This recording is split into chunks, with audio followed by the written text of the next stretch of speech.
Welcome, Shadow Seekers, to American Shadows, Crimes and Chronicles. Today, we're unearthing a tale that'll haunt your thoughts long after it ends. Whether you're glued to the screen or just listening in, you're in for a wild ride through history's darkest corners. If you're new, hit subscribe to join our mission of exposing America's hidden truths. Regulars, your likes fuel our journey into the unknown. Now, let's peel back the layers of time and reveal the secrets beneath. Ready? Let's begin. From NFL star to convicted felon, Michael Vick's dogfighting scandal. Hello friends, you're watching American Shadows, Crimes and Chronicles, where we uncover the most captivating and sometimes disturbing chapters of American history. Today, we're diving into a story that shook the world of professional sports and ignited a fierce debate about animal rights, celebrity culture, and the possibility of redemption. On August 27, 2007, NFL superstar Michael Vick stood before a federal judge and uttered two words that would forever change his life. Guilty, sir. What transforms a beloved athlete into a national pariah overnight? How does a multi-million-dollar football career crumble in the face of unthinkable cruelty? And why, years later, does the Michael Vick case continue to stir passionate debates about second chances in American society? Picture, if you will, the meteoric rise of Michael Vick. Born in the tough neighborhoods of Newport News, Virginia, Vick's athletic talents were evident from a young age. He became a standout quarterback at Virginia Tech, his electrifying play style catching the eye of NFL scouts across the country. In 2001, Vick made history as the first African-American quarterback to be selected as the #1 overall pick in the NFL draft, joining the Atlanta Falcons. Vick wasn't just any football player, he was a phenomenon. His speed, agility, and powerful arm revolutionized the quarterback position, making him a nightmare for opposing defenses and a fan favorite.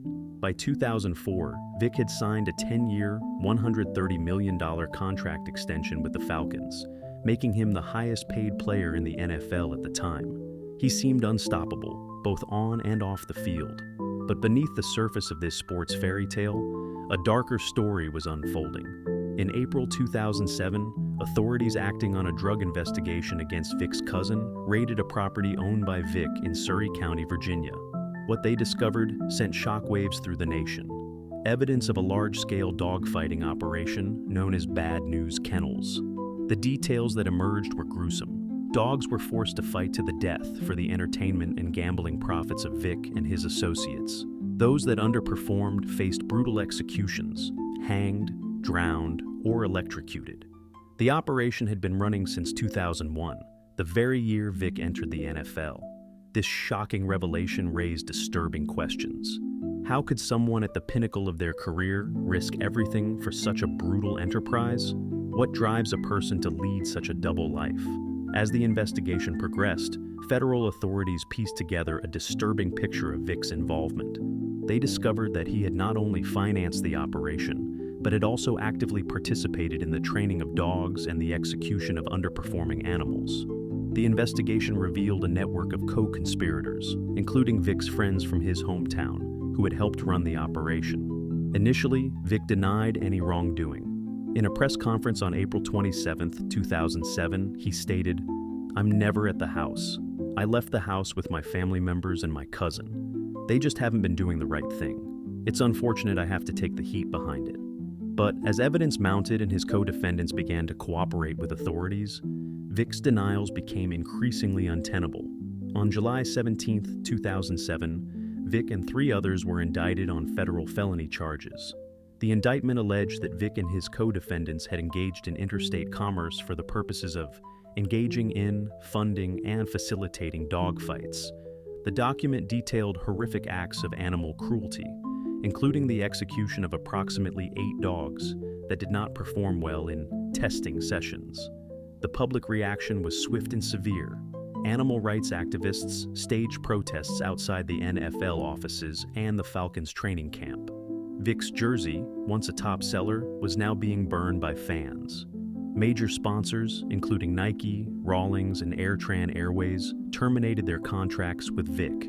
The NFL, under intense public pressure, suspended Vick indefinitely without pay on August 24, 2007. 3 days later, on August 27th, Vick appeared in a Richmond, Virginia courtroom to enter his guilty plea.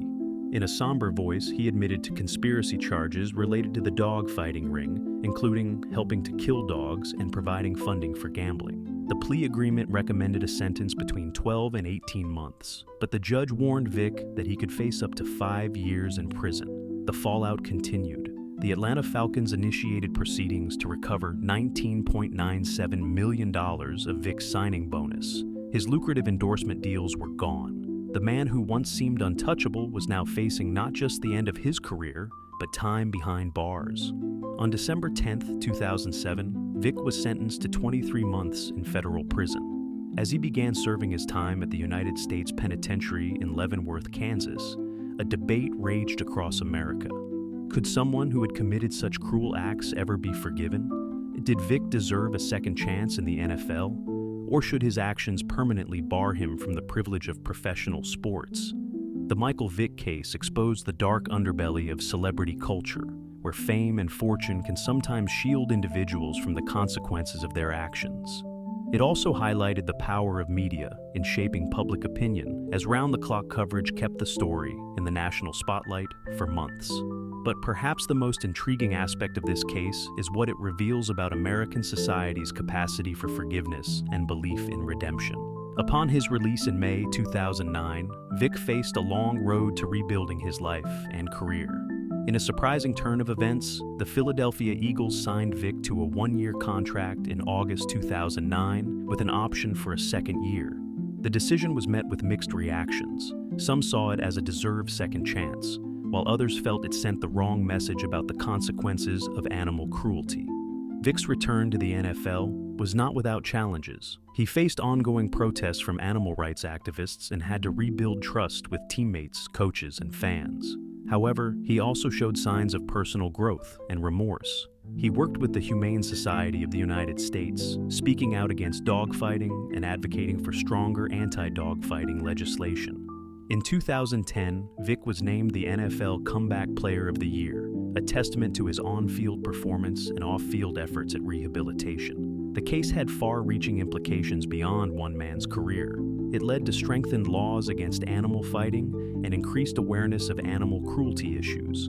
The NFL implemented a stricter personal conduct policy, acknowledging the responsibility that comes with the platform of professional sports. The case also sparked a national conversation about the treatment of animals in sports and entertainment, leading to increased scrutiny of other practices like horse racing and greyhound racing. Yet, mysteries remain. What was the true extent of Vick's involvement in the dogfighting ring? Were there others in the NFL who knew about or were involved in similar operations? And how much of Vick's post-prison advocacy was genuine remorse versus image rehabilitation? The legacy of the Michael Vick case continues to evolve. While he officially retired from the NFL in 2017, the debate about his legacy persists. Some view his story as one of redemption, citing his work with animal welfare organizations and his efforts to educate youth about the dangers of dogfighting. Others argue that his actions were unforgivable, regardless of his subsequent efforts. As we reflect on this complex case, we're left with profound questions. How do we balance justice with the possibility of redemption? What responsibility do sports leagues have in policing the behavior of their athletes? And how has our society's attitude toward animal cruelty evolved in the years since this case shocked the nation?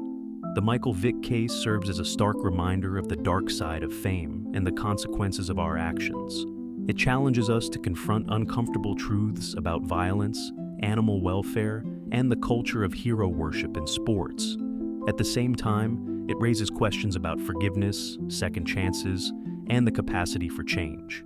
This is American Shadows, where we peer into the darker corners of our nation's past and present. Until next time, remember that even our sports heroes are human, capable of both extraordinary achievements and profound mistakes. The Michael Vick case reminds us that the path to redemption is never straightforward, and that our judgments of right and wrong are often tested in the court of public opinion. Stay curious, stay compassionate, and keep watching American Shadows. In understanding our past, we gain insights that can help us navigate the complex moral landscapes of our present and future.